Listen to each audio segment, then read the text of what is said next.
Hello മക്കളെ, ഷമീം സാറാണ്. അപ്പോൾ നമ്മുടെ ഓണപ്പരീക്ഷ ഇങ്ങനെ നടന്നുകൊണ്ടിരിക്കുകയാണ്. അപ്പോൾ വളരെ സീരിയസ് ആയിട്ടുള്ള ഒരു കാര്യം നിങ്ങളുമായി ഡിസ്കസ് ചെയ്യാൻ അല്ലെങ്കിൽ നിങ്ങളെ അറിയിക്കാൻ വേണ്ടിയിട്ടാണ് ഷമീം സാർ ഇങ്ങനെ ഒരു വീഡിയോ ആയിട്ട് വന്നിട്ടുള്ളത്. അപ്പോൾ പുറകിൽ കാണുന്ന കമൻസ് മക്കളെ നിങ്ങൾ തന്നെ കമൻറ്റ് ചെയ്താണ്. കഴിഞ്ഞ കുറച്ച് എക്സാംസ് അത് എല്ലാ ക്ലാസ്സിലും പൊതുവെ 10ാം ക്ലാസ്സിലും 9ാം ക്ലാസ്സിലും 8ാം ക്ലാസ്സിലും ഒക്കെ കൂടുതലായിട്ട് കണ്ടിട്ടുള്ള കുറച്ച് കമൻസ് ആണിത്. ഓക്കെ, നേരത്തെ പഠിച്ചു തുടങ്ങിയാൽ മതിയായിരുന്നു, നേരത്തെ കണ്ടാൽ മതിയായിരുന്നു, ലൈവ് ക്ലാസ്സുകൾ മാരത്തോണുകളൊക്കെ നേരത്തെ കണ്ടാൽ മതിയായിരുന്നു ഒരാൾ അഭിപ്രായപ്പെടുമ്പോൾ. ബേസിക്സ് അറിയില്ല, ബട്ട് 36+ മാർക്ക് കിട്ടും എന്നുള്ളൊരു പ്രതീക്ഷ വേറൊരാൾ. അതുപോലെ തന്നെ സെയിം അഭിപ്രായം തന്നെ വേറൊരാൾക്കും കൂടി ഉണ്ട് അല്ലേ. ബേസിക്സ് അറിയാത്തതുകൊണ്ട് 34 മാർക്ക് കിട്ടുമെന്ന് പ്രതീക്ഷിക്കുന്നു. പിന്നെ പോയി സാറേ എല്ലാം പോയി, തോറ്റവർ ലൈക്കടി, എന്നാൽ SS ഈസി ആവുന്നുള്ള രീതിയിൽ ടിപ്പുകൾ വരെ നമ്മൾ എന്ത് ചെയ്യും നമ്മളെ കമൻറ്റ് സെക്ഷനിൽ കാണുന്നുണ്ട്. അപ്പോൾ ഇതിപ്പോൾ ഹിന്ദിയുടെ മാത്രം കാര്യമല്ല കേട്ടോ. ഈ ഭാഗത്ത് കമൻസ് എന്ന് പറയുമ്പോൾ അത് സോഷ്യലിൻ്റെയും അതുപോലെ തന്നെ മാത്സിൻ്റെയൊക്കെ എക്സാം കഴിഞ്ഞ പാട് ആൻസർ കീ പോകുന്ന സമയത്ത് ഓരോ ചോദ്യങ്ങളുടെ ഉത്തരം ഇതായിരുന്നല്ലേ എന്നുള്ള രീതിയിൽ ചിന്തിക്കുമ്പോൾ പല കുട്ടികളും കമൻറ്റ് ചെയ്തിട്ടുള്ള കാര്യങ്ങളാണ് ഇവിടെ കൊടുത്തുള്ളത്. എല്ലാ ചാനലും മിക്സഡാണ്. ഇതിപ്പോൾ ഞാൻ ജസ്റ്റ് ഒരു 2-3-4 കമൻസ് ഇവിടെ കാണിച്ച് തന്നു എന്ന് മാത്രമേ ഉള്ളൂ. നിങ്ങൾ നോക്കിയാൽ മനസ്സിലാവും ഓരോ ലൈവിൻ്റെയും എക്സാം കഴിഞ്ഞതിന് ശേഷം നിങ്ങൾ ചെയ്യുന്ന കമൻസ്. എന്തുകൊണ്ടാണ് നിങ്ങൾക്ക് ഇങ്ങനെ ഒരു കമൻറ്റ് ഇടേണ്ടി വരുന്നത്?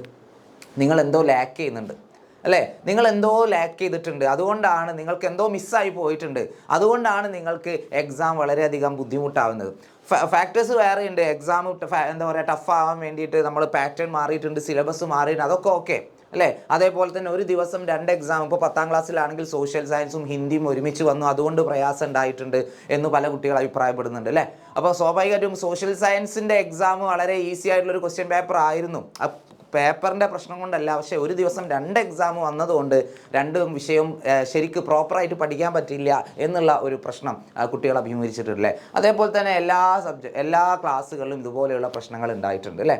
അപ്പോൾ തീർച്ചയായിട്ടും ഇത് നമ്മൾ ഓൾറെഡി അറിയാമായിരുന്നു. നമുക്ക് ടൈം ടേബിൾ എക്സാമിൻ്റെ തലേ ദിവസം അല്ലല്ലോ പബ്ലിഷ് ചെയ്തിട്ടുള്ളത്. അപ്പോൾ നമുക്ക് എന്തോ ഒന്നും ലാക്ക് ആയിട്ടുണ്ട്, നമ്മൾ എന്തോ ചെയ്യാൻ വിട്ടുപോയിട്ടുണ്ട്. പ്രോപ്പറായിട്ടുള്ള സ്റ്റഡി പ്ലാൻ അത് തന്നെയാണ്. നമ്മൾ എക്സാമിന് മുമ്പ് നമ്മൾ ഒരുപാട് വീഡിയോസ് സ്റ്റഡി പ്ലാനുമായി ബന്ധപ്പെട്ട് ചെയ്തിട്ടുണ്ടായിരുന്നു. ആ പ്ലാനുകൾ അനുസരിച്ച് കൃത്യമായിട്ട് ഫോളോ ചെയ്ത് നിങ്ങൾ ഓരോ ചാപ്റ്റേഴ്സും എപ്പോഴാണ് പഠിച്ച് തീർക്കേണ്ടത് നിങ്ങൾ ചെയ്തിട്ടുണ്ടായിരുന്നുവെങ്കിൽ നിങ്ങൾക്ക് ഇത്തരത്തിൽ കമൻറ്റ് ചെയ്യേണ്ട ഒരു അവസ്ഥ വരില്ലായിരുന്നു. നേരത്തെ നമ്മൾ എന്ത് ചെയ്തിട്ടുണ്ട്, ലൈവുകളൊക്കെ നമ്മൾ എപ്പോഴോ തുടങ്ങിയിട്ടുണ്ട് അല്ലേ. ഇനിയിപ്പോൾ ലൈവുകളൊന്നും കാണാൻ പറ്റുന്നില്ലെങ്കിൽ പോലും നിങ്ങൾ എന്ത് ചെയ്യണം, അതിനനുസരിച്ച് വീട്ടിലിരുന്ന് സ്വന്തമായിട്ട് പഠിക്കാനുള്ള കാര്യങ്ങൾ ചെയ്യണമായിരുന്നു. അപ്പോൾ തീർച്ചയായിട്ടും ഇതുപോലെ ആയിരിക്കും ഈ വർഷത്തെ ഓരോ എക്സാംസും. നമുക്കിനി ക്രിസ്മസ് എക്സാം വരുന്നുണ്ട്, അതും ഇതേ പാറ്റേൺ ആയിരിക്കും. ഇതിനേക്കാൾ ഒന്നുകൂടി ടഫറായിരിക്കും ക്രിസ്മസ് എക്സാം. സാധാരണ ഓണം എക്സാം കുറച്ച് ഈസി ആയിരിക്കും, പക്ഷേ ഓണം എക്സാമിൽ തന്നെ കുറച്ച് പേർക്കെങ്കിലും ഈ എക്സാം വളരെയധികം ബുദ്ധിമുട്ടായിട്ട് തോന്നിയിട്ടുണ്ടെങ്കിൽ അപ്പോൾ ക്രിസ്മസ് എക്സാമിന് നമ്മൾ ഇപ്പോൾ ചെയ്തത് പോരാ, അതിൻ്റെ ഡബിൾ എഫേർട്ട് നമ്മൾ എടുക്കണം എന്നുള്ള ഒരു സന്ദേശം. ആക്ച്വലി എനിക്ക് ഒരുപാട് സന്തോഷമുണ്ട്. കാരണം എന്താണെന്ന് വെച്ചാൽ നമുക്ക് ഈ ഒരു എക്സാം, ഈ ഒരു ടഫായിട്ടുള്ള ഒരു എക്സാം നമ്മുടെ ആനുവൽ എക്സാമിനാണ് വന്നത് എങ്കിലോ, SSLCക്കാർക്ക് മോഡൽ എക്സാമിനാണ് അല്ലെങ്കിൽ ആനുവൽ എക്സാമിനാണ് ഇത്തരത്തിലൊരു ടഫ്നെസ് കൊണ്ടുവന്നെങ്കിൽ എല്ലാവരും ഈ പരീക്ഷ ഇട്ട ആളുകൾ എന്ത് ചെയ്യും, പഠിക്കുമായിരുന്നു. ഇതുവരെ എന്ത് ചെയ്തു, ഫസ്റ്റ് ടൈമിലേ ടഫാക്കി. ഫസ്റ്റ് ടൈമിൽ അത്യാവശ്യം ബുദ്ധിമുട്ടുള്ള ടൈപ്പ് ക്വസ്റ്റ്യൻസ് ആഡ് ചെയ്തുകൊണ്ട് തന്നെ നമുക്ക് പ്രിപ്പയർ ചെയ്യാനുള്ള ഒരു സമയം കിട്ടിയിട്ടുണ്ട്. കഴിഞ്ഞ വർഷം +1 +2 ഈ ഒരു സമയം അവർക്ക് കിട്ടിയിട്ടുണ്ടായിരുന്നില്ല. കാരണം അവസാനം മോഡൽ എക്സാം ഈസി ആക്കിയിട്ട് പബ്ലിക് എക്സാം കൊണ്ടുപോയിട്ട് ടഫാക്കുന്ന ഒരു സ്ഥിതിവിശേഷമായിരുന്നു കഴിഞ്ഞ വർഷങ്ങളിലൊക്കെ ഉണ്ടായിരുന്നത്. അതിനൊരു മാറ്റം വന്നിട്ടുണ്ട്. നല്ലൊരു സൈൻ തന്നെയാണ്. നമുക്ക് മനസ്സിലാക്കാൻ വേണ്ടി പറ്റും എങ്ങനെ പഠിച്ചാലാണ് നമുക്ക് ആനുവൽ എക്സാമിന് ഫുൾ മാർക്കിലേക്ക് അല്ലെങ്കിൽ A+ലേക്ക് എത്താൻ പറ്റുക എന്നുള്ളത് ഇപ്പോൾ എല്ലാവർക്കും മനസ്സിലായിട്ടുണ്ടാവും അല്ലേ. തീർച്ചയായിട്ടും അല്ലേ. അപ്പോൾ തീർച്ചയായിട്ടും മക്കളെ ഒന്ന് ചിന്തിച്ചു നോക്കാം. നിങ്ങൾ ഈ പരീക്ഷയിൽ തോറ്റുപോയോ? മക്കളെ ഞാൻ പറയും നിങ്ങൾ തോറ്റുപോയിട്ടില്ല. ഓക്കെ, നിങ്ങൾ തോറ്റുപോയിട്ടില്ല. നമുക്ക് പുതിയ സിലബസ് വന്നു. ഇപ്പോൾ 6, 8, 10 ക്ലാസ്സുകളിലൊക്കെ പുതിയ സിലബസ് വന്നു. നമുക്കൊന്നും അറിയില്ല. ടീച്ചേഴ്സ് പോലും ഇമാജിൻ ചെയ്യാത്ത അല്ലെങ്കിൽ എക്സ്പെക്റ്റ് ചെയ്യാത്ത ചോദ്യങ്ങളൊക്കെ വന്നിട്ടുണ്ടായിരുന്നു.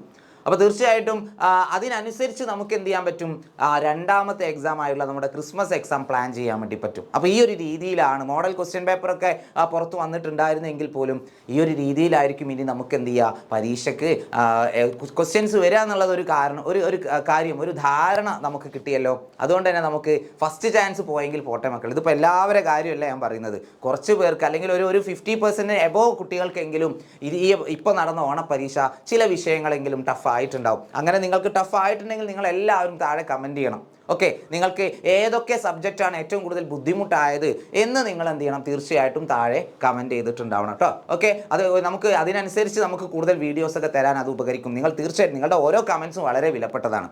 നമുക്കതിനനുസരിച്ച് എന്ത് ചെയ്യാം, നിങ്ങൾക്ക് വേണ്ട ക്ലാസ്സുകളൊക്കെ നമുക്ക് പ്ലാൻ ചെയ്യാൻ വേണ്ടി പറ്റും. ഓക്കെ, അപ്പോൾ നിങ്ങൾ കമൻറ്റ് ചെയ്യാൻ മറന്നു പോകരുത്. അപ്പോൾ നമുക്കൊരു സെക്കൻഡ് ചാൻസ് ഉണ്ട്.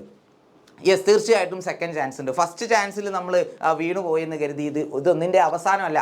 ഓക്കെ, അപ്പോൾ അതുകൊണ്ട് ഇപ്പോൾ മാർക്ക് നിങ്ങൾ വിചാരിച്ച അല്ലെങ്കിൽ എക്സ്പെക്റ്റ് ചെയ്ത ആ ഒരു മാർക്ക് നിങ്ങൾക്ക് കിട്ടിയില്ല എന്ന് കരുതി ആരും നിരാശരാവേണ്ടതില്ല.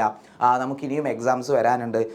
എസ്പെഷ്യലി ഹിന്ദി ആണെങ്കിലും അല്ലെ, അതുപോലെ തന്നെ സോഷ്യൽ ആണെങ്കിലും മാത്സ് ആണെങ്കിലും സയൻസ് സബ്ജക്റ്റുകളാണെങ്കിലും എല്ലാത്തിനും നമുക്കിനി എന്ത് ചെയ്യാണ്ട് പഠിക്കാൻ ഒരുപാട് കാര്യങ്ങൾ, ഇനിയും ചാപ്റ്റേഴ്സിൻ്റെ എണ്ണം കൂടെ ചെയ്യുന്നുള്ളൂ, കുറയുന്നില്ല. അതിനനുസരിച്ച് നമ്മൾ പ്ലാൻ ചെയ്ത് മുന്നോട്ട് പോയാലേ നമുക്ക് എന്ത് ചെയ്യാൻ പറ്റുള്ളൂ, ക്രിസ്മസ് എക്സാമിനും അതുപോലെ പബ്ലിക് എക്സാമിനും നമുക്ക് ഫുൾ മാർക്കിലേക്ക് അല്ലെങ്കിൽ A+ലേക്ക് എത്താൻ വേണ്ടി പറ്റുള്ളൂ. അപ്പോൾ അതിന് നിങ്ങൾ ചെയ്യേണ്ട കാര്യം ഒന്നേ ഉള്ളൂ, പ്രോപ്പറായിട്ടുള്ള ഒരു പ്ലാനോട് കൂടി പോകുക എന്നുള്ളതാണ് അല്ലേ. ഏതൊക്കെ ചാപ്റ്റേഴ്സ് എപ്പോഴൊക്കെ പഠിച്ചു തീർക്കണം. അവസാന സമയത്ത് മാരത്തോൺ സമയത്ത് നമ്മൾ എന്താ പറയുക, റിവിഷന് വേണ്ടി ആയിരിക്കണം ലൈവിൽ വരേണ്ടത്.